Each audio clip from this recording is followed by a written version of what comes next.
আসসালামু আলাইকুম দর্শক, চাষি দিলু মিয়া ইউটিউব চ্যানেলের পক্ষ থেকে স্বাগত।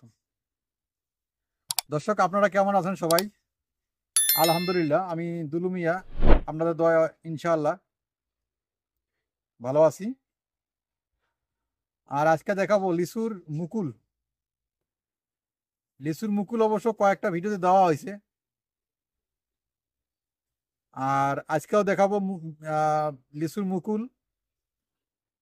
তার সাথে সাথে আমি ধান ক্ষেত করছি, সেটা অবশ্য বিস্তারিত তুলে ধরবো। তার সাথে সাথে মিষ্টি আলু করছি, সেটা তুলে ধরবো। আর তার সাথে সাথে বিনা মৌকসি কলা, সেটাও অবশ্য তুলে ধরবো। তো অবশ্য পুরো ভিডিও জুড়ে থাকবেন, ইনশাল্লাহ সাথে থাকবেন।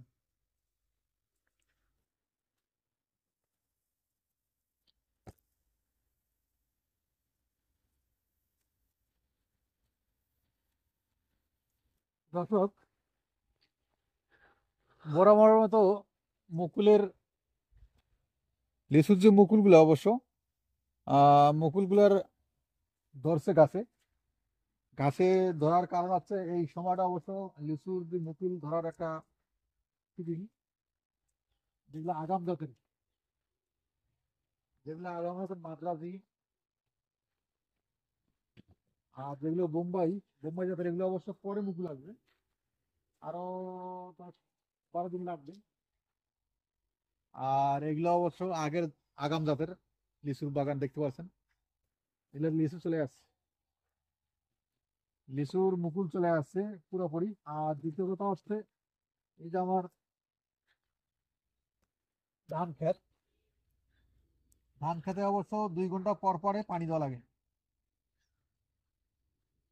একটা করে গোছ দেওয়া হয়েছে, বা এটা আপনারা কি মনে করেন জানি না, খাঁটি বলা হয়, গ্রামের ভাষায় গোছ বলা হয়, ধানের বীজ বলা হয়, ধানের চারা বলা হয়, বিভিন্ন ধরনের এলাকায় বিভিন্ন ধরনের ভাষায় বলে।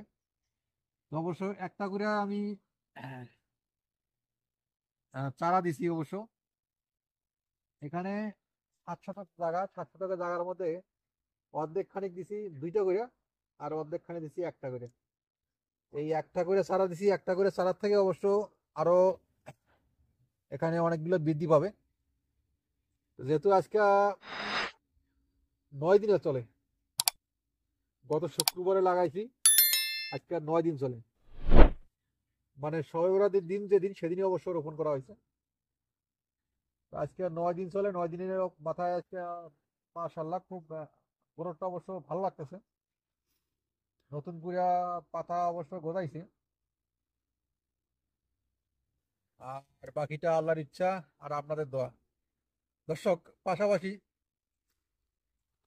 যে আলু ক্ষেতটা, মিষ্টি আলুর অবশ্য, মিষ্টি আলু এর আগে দেখাইছিলাম। সেই মিষ্টি আলু এবছর আমি তুলবো না, মানে এই সিজনে তুলবো না। এই সিজনে তুলবো না এই কারণে, আমার এই মিষ্টি আলুগুলার পাতা বা চারা সংগ্রহ করতে আমার অনেক কষ্ট লাগছে, অনেক কষ্ট হয়েছে। এটা আমি যে এলাকায় বাস করি, সেই এলাকা থেকে মনে হয় যে বিলুপ্ত হওয়ার পথে, বিলুপ্ত হয় নাই, মানে হওয়ার পথে। ডাল পাওয়া যায় না, মানে চারা পাওয়া যায় না যে রোপণ করব। সেই চারা রোপণ করার কারণে এই জন্য এই বছরটা পুরোপুরি রেখে দেব, এবং যখন মিষ্টি আলু তুলবো সেটা অবশ্য পুরোপুরি ভিডিও দেখার চেষ্টা করবো।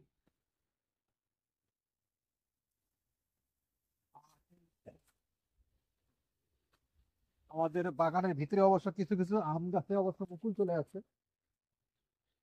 এই যে মুকুল চলে আসছে, মুকুল চলে আসে ভালোই।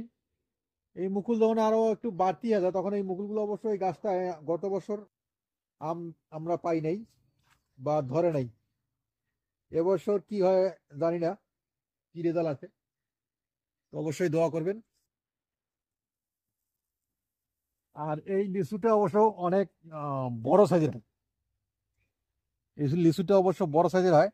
তো গত বছর তুলনায় এবছর পোকার আক্রমণটা আমি কম দেখতেছি। গত বছর এরকম ডাল হালাইলে পোকার আক্রমণ অনেক দেখা যায়।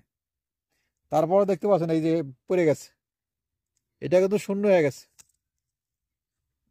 এই যে দেখতে পাচ্ছেন, এটা কিন্তু শূন্য হয়ে গেছে। তো এরকম অনেকগুলা শূন্য হয়ে যাবে। পোকার আক্রমণ করবে। এবং পানিটা অবশ্য জরুরি, চেষ্টা চেষ্টা দেওয়ার জন্য অবশ্য ড্রেন ব্যবস্থা করা হয়েছে, পানি দেওয়া হয়েছে, আর এগুলোও পানি দেওয়া হয়েছে।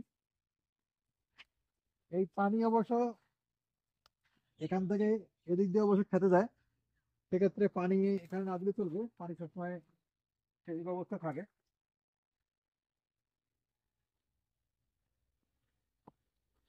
আর আমাদের হচ্ছে হলুদ, হলুদ এখনো তুলি নেই, হলুদ তুললে অবশ্য ভিডিও দেখাবো ইনশাল্লাহ। তো হলুদ তোলা হয় নাই।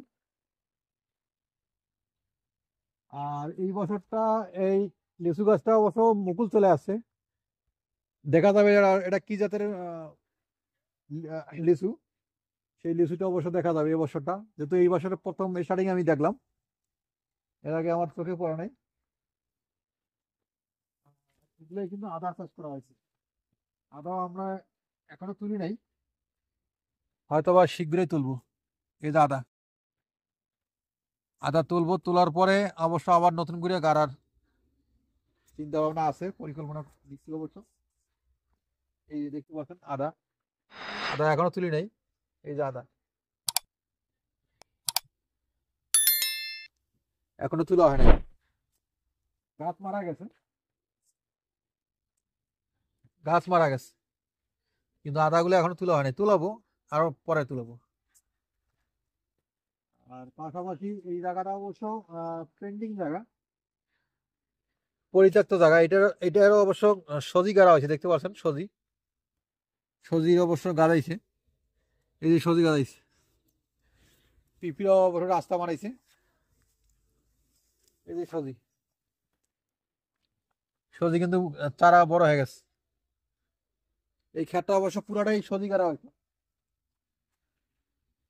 আর এই পাটটা আমি কতটুকু দেখাইতে পারবো, মুসা কলাটা অবশ্য দেখার চেষ্টা করবো। এই জায়গাটা, এই ডালটা অবশ্য এদিকে ছিল, ডালটা আবার এখান থেকে উঠে আমার এখানে ঢুকে দিচ্ছে, এই যে কারা এই চাষটা করে।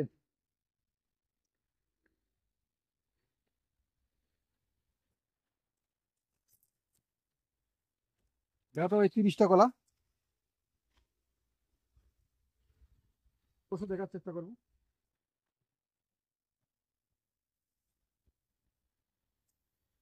তো সারা 30টা কলা, কলার গ্রোথটা অবশ্য দিনটা দিন বড় বড় হচ্ছে, দেখতে পাচ্ছেন বিশাল বড় হয়েছে, ঠিক মতো আল্লাপাক যদি দেয় সেটা হবে ইনশাল্লাহ। আর পাশাপাশি অবশ্য ভুট্টা খাত, ভুট্টা খাত আমার এক চাচার, ভুট্টা খাতে কিন্তু মুসা চলে আসছে,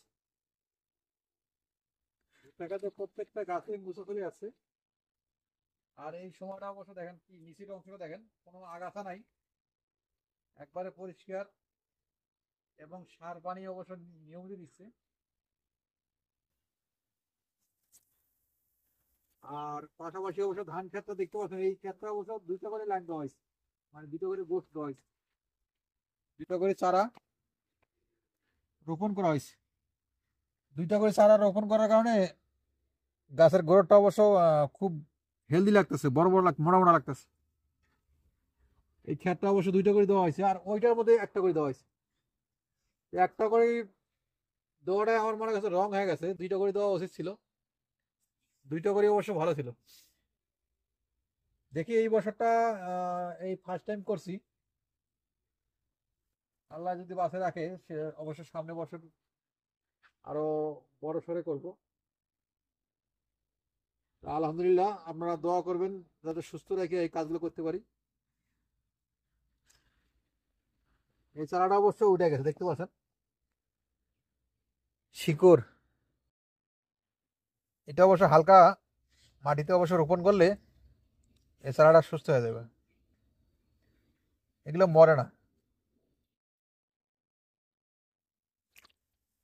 এই যে ঘাস, ঘাসগুলো অবশ্য তুলে ফেলতে হবে, যেহেতু আজকে 9 দিন হলো।